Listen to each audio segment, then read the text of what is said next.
Jangan mau dihinakan sama uang. Bukankah kita lebih mulia daripada uang? Kalau kita selalu mencari uang, itu salah kaprah. Harusnya uang nyari kita. Gimana caranya? Kalau ingin sukses, harus malas. Bismillahirrahmanirrahim. Assalamualaikum warahmatullahi wabarakatuh. Salam sejahtera untuk kita semua. Om Swastiastu, Namo Buddhaya. Salam kebajikan, Sampurasun. Rahayu Sagung Dumadi.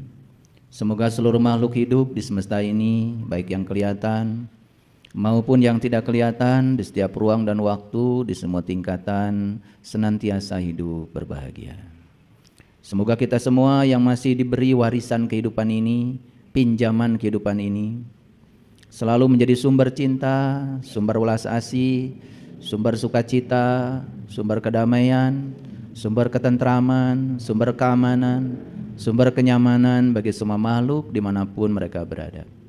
Semoga kehadiran kita ke semesta ini menjadi sumber cahaya bagi semesta. Segala puji hanya milik Allah, Sang kehadiran, Sang keberadaan. Tidak pernah tidur, tidak pernah ngantuk, mengurusi semua kebutuhan kita. Cinta kasihnya yang tanpa batas, sehingga beliau tidak pernah lelah memenuhi seluruh kebutuhan makhluk. Dia tidak memenuhi keinginan kita karena dia tahu yang terbaik bagi kita. Tetapi yang pasti dia akan selalu memenuhi segala kebutuhan kita. Oleh karena itu mari kita puji Allah bersama-sama membaca hamdalah. Alhamdulillahi Rabbil Alamin. Mari kita awali kajian kita hari ini bersama-sama memohon ridho dan berkah Allah. Semoga Allah meridhoi, memberkahi sekaligus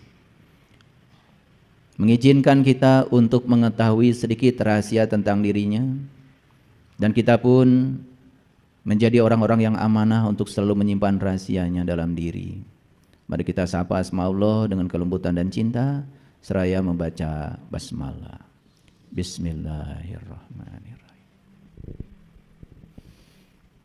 Seorang ibu punya anak dua. Anak pertama itu tukang jualan payung. Dan anak yang kedua tukang jualan es. Jadi kalau musim kemarau ibu ini sedih. Karena anak yang jualan payung selalu aja dipikirkannya. Payungnya gak laku. Giliran musim hujan pun ibu ini sedih juga. Karena yang dia pikirkan adalah anak yang jualan es. Esnya gak laku. Kira-kira kapan ibu ini akan bahagia? Musim kemarau memikirkan anak yang jualan payung. Musim hujan memikirkan anak yang jualan es. Kemarau sedih, hujan juga sedih. Kira-kira seperti itulah gambaran kehidupan manusia pada umumnya. Karena otaknya itu selalu disetting untuk mendapatkan yang dia ingin. Padahal sebetulnya kalau dirubah saja otaknya itu, sudut pandangnya itu. Musim kemarau datang disyukuri. Semoga anak yang jualan es laku sehingga bisa menolong anak yang jualan payung. Musim hujan datang disyukuri juga. Semoga anak yang jualan payung laku keras sehingga bisa menolong anak yang jualan es. Dirubah saja sudut pandangnya dari kufur menjadi syukur, dari menolak menjadi menerima, sehingga dia tidak terjebak oleh kepedihan emosinya sendiri. Saya tidak berbicara kesedihan karena kesedihan itu terlalu kecil dari kepedihan. Kepedihan itu luas sekali. Di situ ada kemarahan, di situ ada kecemburuan, ada iri hati, tidak bisa menerima kenyataan, selalu menolak setiap realitas yang terjadi. Itulah yang menimbulkan kepedihan. Kalau kita masih seperti itu, berapapun rajinnya kita melaksanakan ritual agama, tidak akan pernah menolong kesadaran kita. Hidup kita terus diombang-ambing dalam dualitas yang tidak menentu, entah sampai kapan. Kira-kira seperti itu ya gambaran semua manusia. Makanya kajian saya hari ini saya berikan sedikit ilustrasi betapa dahsyatnya mengubah sudut pandang. Tetapi betapa menyengsarakannya kalau sudut pandang kita selalu negatif. Makanya di dunia ini saya yakin siapapun orang yang sudah menemukan kekuatan positif dalam dirinya yang bernama cinta, pasti hidupnya menakjubkan. Jadi kalau badan sakit-sakitan, ekonomi juga susah, konflik terus berkembang, hubungan sosial malah justru semakin memburuk, hubungan suami istri terganggu, hubungan dengan anak terganggu, hubungan persahabatan terganggu. Saya pastikan sebetulnya itu bukan apa-apa. Semesta sedang mengajarkan kepada kita, tolong dong ada yang dirubah dengan cara berpikirmu. Tolong dong ada yang dirubah dengan cara hidupmu. Karena semua penderitaan yang terjadi pada dirimu bukan takdir. Tidak mungkinlah Allah yang maha pengasih, maha penyayang, kemudian mentakdirkan si A itu menderita, mentakdirkan si B itu hidupnya bahagia. Kebahagiaan dan penderitaan itu bukan buatan Allah, itu buatan kita sendiri. Allah itu hanya mengikuti apa maunya kita. Makanya Allah berfirman dalam sebuah diskusi, beliau mengatakan, aku bergantung sangkaan kamu. Oleh karena itu, maka pikiran adalah penentu utama takdir kita. Jadi penentu utama takdir kita bukan Allah, karena kreator kehidupan kita adalah pikiran kita sendiri. Allah hanya mengikuti apa yang kita pikirkan, dan dia menamakan dirinya adalah Rabb al-Alamin. Jadi Rabbul Alamin itu bukan pencipta, tapi Rabbul Alamin itu adalah fasilitator, sang kehadiran, sang keberadaan. Apa yang kau cipta di pikiranmu, Allah akan mengikuti apa yang ada dalam pikiranmu sendiri. Dan selama ini, ya mohon maaf, kita terus menerus ya menyalahkan Allah. Jadi seakan-akan Allah itu pilih kasih, si A ditakdirkan seperti ini, si B ditakdirkan seperti itu. Bahkan kita percaya rezeki pun sudah diatur oleh Allah. Yang mengatur rezeki itu kita kok. Kita mau jadi orang kaya, terserah kita. Kita mau jadi orang miskin pun terserah kita. Allah akan ngikuti apa maunya kita. Dan Allah yang maha pemberi rezeki, menyediakan rezeki yang sama buat semua orang. Tak terbatas bahkan. Karena rekening Allah itu tak terbatas. Kita yang suka membatasi Allah. Coba. Begitu ada mobil baru, keluaran terbaru, ada teman bilang, wih mobil bagus ya. Ah, uang dari mana? Tuh. Kita kan yang membatasi Allah. Coba kalau kata-katanya diganti, saya pasti bisa beli, pasti ada rezekinya. Kenapa sih kita ini senang sekali membicarakan yang kita tidak suka, padahal yang tidak disukai itu tidak membuat kita bahagia, bukan? Begitu pergi ke toko sepatu, ada sepatu mahal, wih sepatu bagus, begitu dilihat, wah mahal. Seumur-umur ya kalian tidak akan pernah bisa pakai sepatu itu. Coba diganti sudut pandangnya, begitu lihat sepatu bagus, wih cocok dengan kaki saya. Warna sepatunya juga cocok banget nih dengan kulit saya. Gitu, pasti kebeli. Kalau kita berpikir mahal, tidak akan kebeli. Kalau berpikir kebeli, mahal itu bukan urusan Allah. Allah tidak pernah bikin pabrik duit.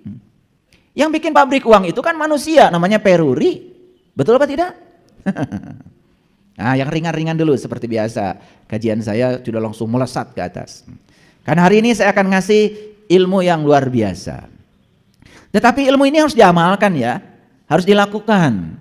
Jadi jangan jadi kolektor ilmu. Tetapi ya, kita harus menjadi pelaku dari pengamalan ilmu. Karena kalau kita terus-menerus menjadi kolektor ilmu, maka kita ini seperti bejana kosong yang menampung banyak ilmu. Buat apa? Karena pendidikan itu bukan mengisi bejana kosong, tapi pendidikan itu adalah mengobarkan cahaya kesadaran. Mungkin ilmunya tidak banyak, tetapi cahaya kesadarannya berkobar. Nah, itu baru keren. Cirinya apa? Cirinya wajahnya sumringah, ya, awet muda. Senyumnya juga kelihatan ikhlas, gitu kan? Iya. Tatapan wajahnya penuh dengan persahabatan. Memperlakukan orang lain seperti dia memperlakukan dirinya sendiri. Makanya kalau kita mau lihat orang tinggi ilmunya sederhana. Nggak usah dites pakai itu ini. Lihat cara dia memperlakukan orang lain. Itu aja, sederhana. lihat cara dia memperlakukan pasangannya, lihat cara dia memperlakukan anak-anaknya, lihat cara dia memperlakukan tamunya. Gitu. Orang berkunjung ke rumah kita jam 12.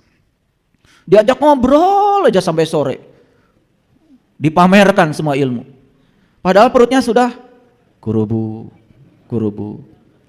Ditawarin kopi enggak, ditawarin minum enggak, terus aja memamerkan ilmu seakan-akan dia ahli ilmu. Itu tidak bijaksana namanya. Kalau jam 12 jadwalnya makan, ajak makan. Kalau orang perlu beras, kasih beras. Orang perlu baju, kasih baju. Orang perlu duit, kasih duit. Orang perlu ilmu, kasih ilmu. Itu namanya keadilan. Makanya ada 5 dasar kebenaran. Yang pertama pengetahuan, yang kedua adalah cinta, yang ketiga keadilan, yang keempat adalah pengabdian, yang kelima adalah kesabaran. Kalau 5 dasar kebenaran itu sudah dikuasai dan itu diterapkan dalam kehidupan kita, saya pastikan hidup kita menakjubkan. Bukan kita yang mencari uang, uang mencari kita. Jangan mau dihinakan sama uang. Bukankah kita lebih mulia daripada uang? Kalau kita selalu mencari uang, itu salah kaprah. Harusnya uang nyari kita. Gimana caranya? Kalau ingin sukses, harus semakin dekat kita dengan pekerjaan, semakin intim kita dengan pekerjaan, saya yakinkan duitnya semakin kecil. Gak percaya ya? Tukang tembok, dekat gak dengan sendok tembok? Dekat dengan semen? Dekat dengan batu? Dekat dengan bata? Dekat dengan abu. Coba kerja jam 8 pagi, selesai jam 4 sore. Ceplok 150.000. Mandornya sudah mulai menjauh tuh dari semen. Lebih besar lagi. Yang punya propertinya jauh banget. Gak kena kebul. Bahkan tidak pernah lihat semen dia itu. Duitnya banyak. Kenapa? Karena dia malas. Ngerti maksud saya? Ini ilmu tingkat tinggi nih, ilmu tingkat tinggi nih. Yang punya Facebook itu, sekarang sudah ganti nama itu jadi Meta. Itu kerjanya jalan-jalan aja kemana-mana. Nyumbang sini, nyumbang sana, nyumbang sini, nyumbang sana. Lagi tidur saja, rekeningnya numbuk. Betul Pak Diri? Nah kita kan beda. Kalau kerja dapat duit, nggak kerja, nggak dapat duit. Salah sendiri, tidak membangun sistem. Terlalu dekat kita dengan pekerjaan, sedikit duitnya. Coba belajar menjauh dari pekerjaan, bikin sistem. Yang sibuk di dapur tuh, di restoran, berapa sih gajinya? Yang punya restoran nggak pernah ke dapur. Betul atau tidak? Nah, jadi kalau ingin sukses harus malas. Ini ilmu tingkat tinggi ini. Tapi jangan salah ya. Dia aja dari kecil bukan begitu ya. Jadi oleh karena itu siapkan masa depan itu dengan pasti. Kapan? Di sini, saat ini, sekarang. Jangan berjudi. Membiarkan masa depan kita dalam ketidakpastian itu namanya judi. Nah itu judi yang berbahaya itu sebetulnya. Membiarkan masa depan kita dalam ketidakpastian. Ya sabung ayam bahaya karena menyakiti ayam. Main kartu berbahaya, nyakitin kartu. Kan sakit kartu, betul nggak? Gitu. Tapi membiarkan masa depan kita dalam ketidakpastian itu jauh lebih berbahaya. Jadi jangan-jangan kita ini sangat benci kepada para penjudi. Jangan-jangan kita adalah para penjudi kelas kakap karena membiarkan masa depan kita dalam ketidakpastian.